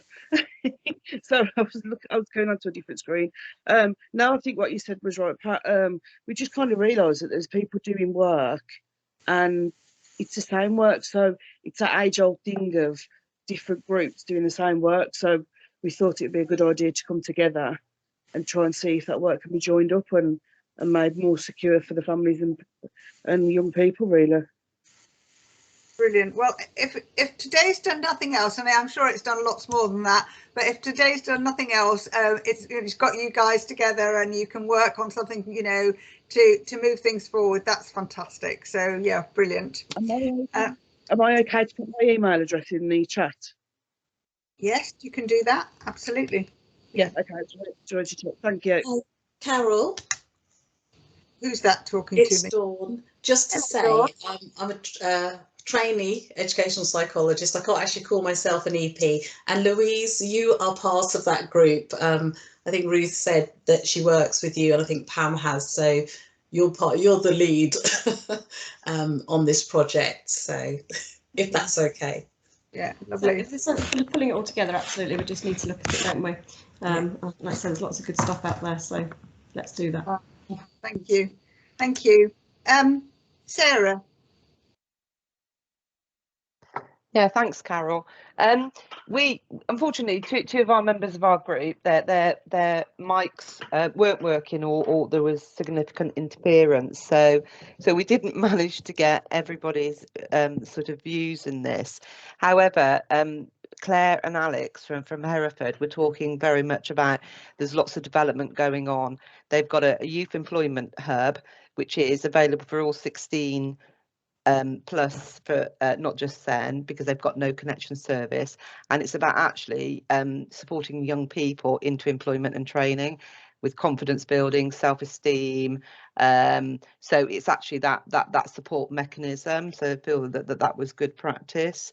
Then the other thing that is working really well, and it's a little bit exclusive to look after young people, is a participation officer, where it encourages young people to engage and have a voice and actually look at policy procedures and any new services coming through. In Shropshire, one of the things that we're doing at the moment, we're developing a young person's local offer, and it's going to be designed by them, and a lot of the content will be in there as informed by them. So I think that's a really good. So hopefully that will be a more interactive local offer. The other thing that is good practice, and moving a little bit away from education, is what our social care services are doing. They're actually, where a young person is looking at the involvement of carers or support, they are actually writing job specs and interviewing these people, you know, the candidates. So I think that's really good, because it's their choice. They've got to work with the carers, and so we thought that was good practice as well. Wow, thank you very much. Great. Okay. Carol. Remember to come off mute first. Yeah, lots of lovely discussion in our group as well about life skills programme and supporting young people to brush their teeth independently, and a real focus on how to get the support pitched right for that age and stage of the young person, and really taking that approach of zooming in on them. But I'm going to focus on one area just for the point of time.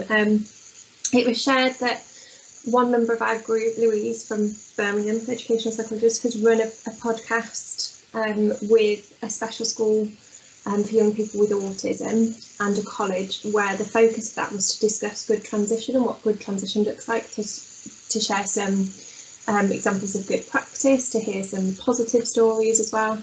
Louise has very kindly just shared the link with you and I, Carol, so that could be something that we send out afterwards. It's done as a YouTube video rather than as a podcast.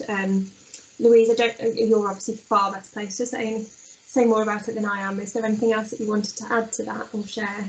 No, not at all. I think it's a really interesting thing to listen to, because actually it talks about how the provision itself was also developed over time and transitioned, and how they focus on starting that transition as a process, and it's not a one-off event. So I think it's really, yeah, it's a good listen to, not necessarily my voice, but the others. And also it talks about how they've involved families on that journey with them, about sort of shifting that narrative towards what can be possible as well. Thank you. That's lovely. Thanks, Louise. Thank you. Anything else you wanted to add, Eleanor? No? No, I think there was okay.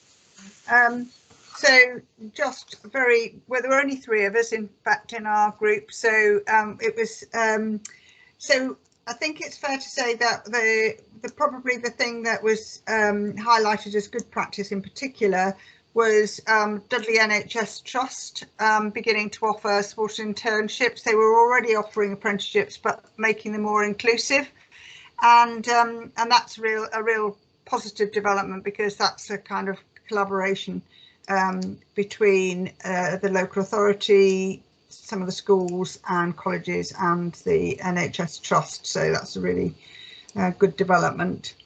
And also in Wolverhampton, Joe mentioned that early years was very co-produced, and it's a real strength of the local authority in terms of understanding the preparing for adulthood agenda as well. And there's developments in Worcestershire as well.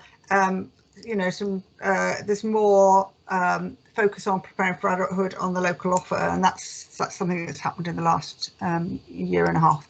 So some developments there that are really positive.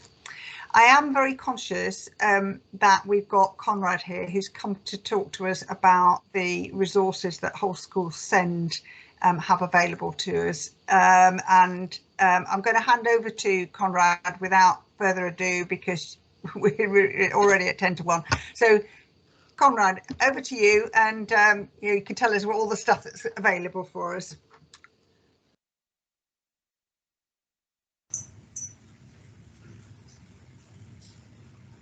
You're muted at the moment, Conrad.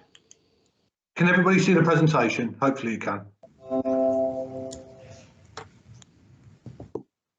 Can everybody see that?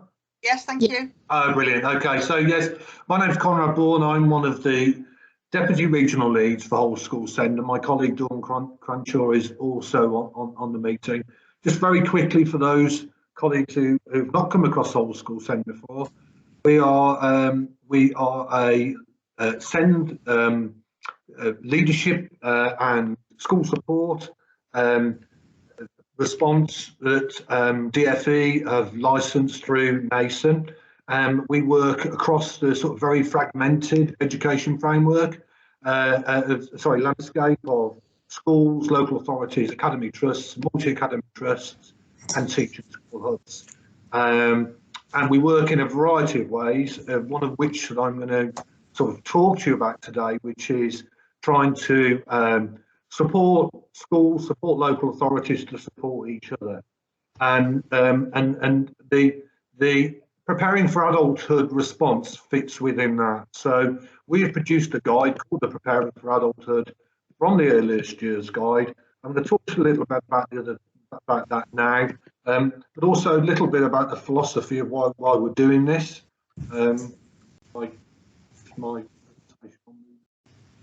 Yeah, okay. So it's been interesting to listen to the conversation about PFA across different organisations that are involved in the agenda.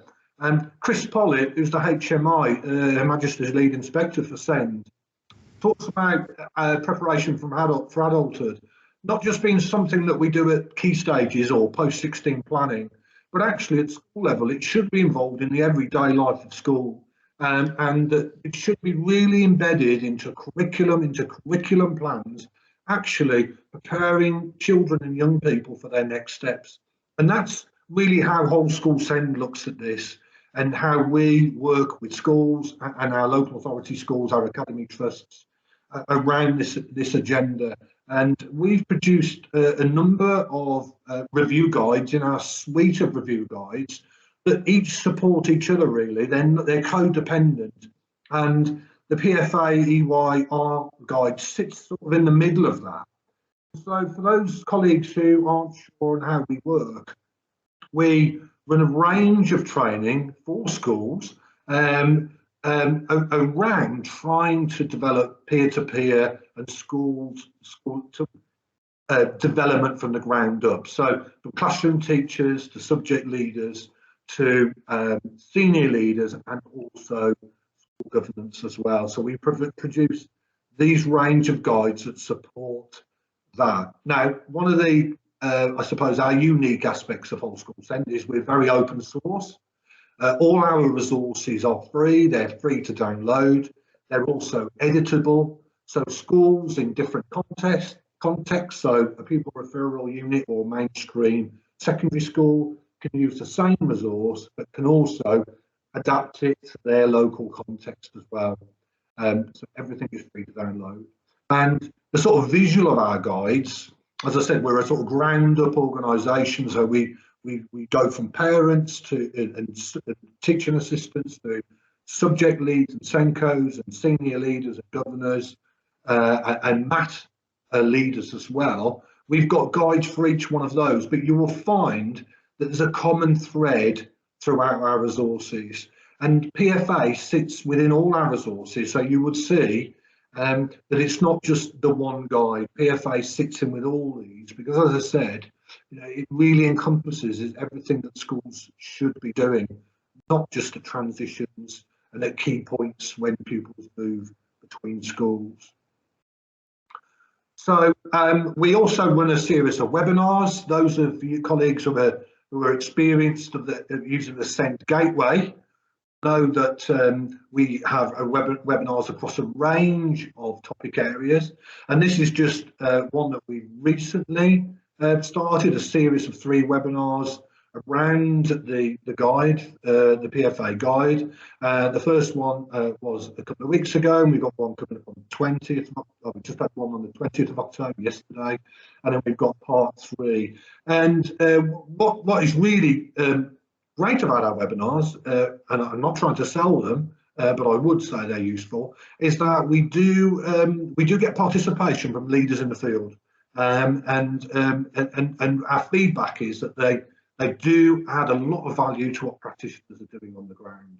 Again, they are also supported by resources and recordings of the webinars so people can revisit that. So there's a multi-platform way of accessing our resources. So I'm just going to go into sort of what we do around using the review guide. From the top, really, this is not a done to. We are not Ofsted, we are not Ofsted inspectors. So when we work with schools, it is all about collaboration. And what we want schools to take from it is a tool which they can use to develop school practice throughout all their structures of school, support schools across school systems. So for a multi-academy trust, they can support schools within their trust, and also at a local authority level, support schools within their local area, within their local district area. So but particularly our work with local authorities, that's a real key focus on what we do. But we take an evidence-informed approach into everything. So we don't just produce these guides and having sat around, we use a lot of evidence to base how we're going to structure how these guides are used. And some of our feedback there has been really positive. There you can see a feedback from a recent review that we held, and it gets practitioners to really challenge, review and reflect their practice within schools, and it gets them to try and benchmark what they do against a sort of set of standards that are set in things like the Ofsted framework, in things like the Send Code of Practice and different equality legislation. So who can use the review tool? Well, pretty much anybody can use the review tool. I mean, it's an open source document. It's an open source document that any setting can use and adapt. As I said, they're editable, and they're used as benchmarking tools, as self-reflective tools to sort of identify what you're doing well and identify areas for improvement. So how does the framework work? So just to tell you how we would go about conducting a review. So schools can request reviews. They can, within their school development plans, they can decide that they're going to hold reviews. And as we know, SEND is very, very high on the school's agenda. So we're seeing a real sort of bonfire of reviews taking place at the moment across different schools. Schools undertake a self-evaluation, and then they go to a preparation period for school visits. Now that may be a school visit from somebody across our network, whole school SEND. It could be a SEND or a MAP reviewer, someone who's undertaking training, but it could also be school-to-school work. And then there's a reporting and a follow-up session. So schools are left with a plan to seek to develop and lead improvement at a school level. And Conrad, can I just chip in as well? There is aspects of, like the SEN review, if there's a particular aspect you want to focus on, you don't have to feel that you have to complete that whole review. You might take certain aspects of that and really focus on it and really kind of like dig deep to identify what's going on, because we do know, as it says, it is, you know, from early years. So working through that, I think there's some really valuable work going on in early years, and then we get into the primary sector and it seems to stop a little bit. So by taking certain aspects, you can do it in clusters, you might support each other. The SENCOs might decide to do an aspect of it. So as Conrad said, you can pick and choose different aspects, and if you feel you're not ready to complete the whole document, you can start to look at certain key areas. Yeah, thanks for that, Dawn. And what we find with reviews is that they look at the whole community. So we find governors involved with the review process, parents. We want student voice to be a very strong element in our review. And I've just put down some indicators for why you would commission a review. You know, there are different aspects that a school might want to look at within there that all tie into preparation for adulthood, because it's a strand within a strand that with everything that schools should be doing. It's not a standalone thing. So, you know, we wouldn't expect preparation for adulthood in a review to sit in careers.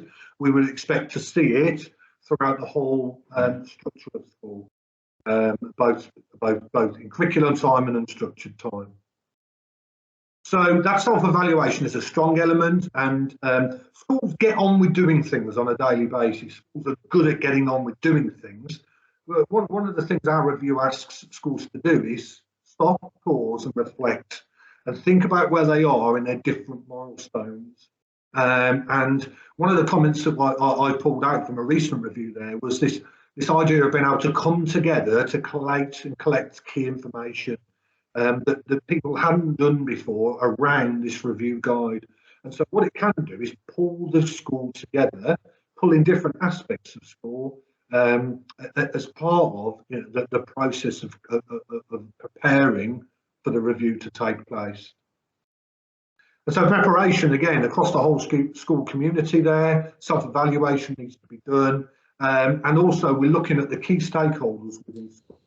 So we do use qualitative evidence. That evidence asks the questions, and then we look at how school responding to that. Where is the student voice? Where is the parent voice? The governor voice? The staff voice? Within how the school is trying to improve. And then the visit, we normally time. So if you could. Yeah, I'll be very quickly. And the visit, again, is a community visit with key stakeholders in the school. Off the back of the visit, we produce a report. And the report isn't, here you are, off you go. The report is, we're setting some milestones from school. We will revisit. We'll look at some of these key aspects in terms of what school is looking to do. And then with that follow-up. And the follow-up can be another peer review. It could be part of an improvement. It could be part of the school SEF. It could be different aspects of the review. Just some ideas on what a review template looks like. I presume that we can send out this presentation afterwards, but it's just strengths, areas for development and recommendations, We're not asking for lots of information. We're not asking for leaders to and school staff to produce a lot for us, but it gives us the bones with which to be able to undertake a review, and then the template report we've got. So that's been very, very quick. I know we're short for time. These are our contact details for our 3 colleagues in the West Midlands, and we're also on Twitter. And within the presentation, we'll also send you some other resources. Fabulous, thank you. And I'm so sorry to have had to have rushed you both. No, it's fine.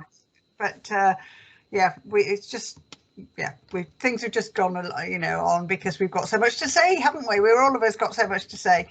But I want to just say a quick thank you to our speakers, to Elle, Rachel, Vicky, Conrad and Dawn, and to Sarah and Pat and Rebecca for their support today with setting these meetings up. This is the second of our age and stage ones. So the next one is going to be in February, and it's going to be looking at post 16. And I hope that you will take away lots of the information from today and find it really useful.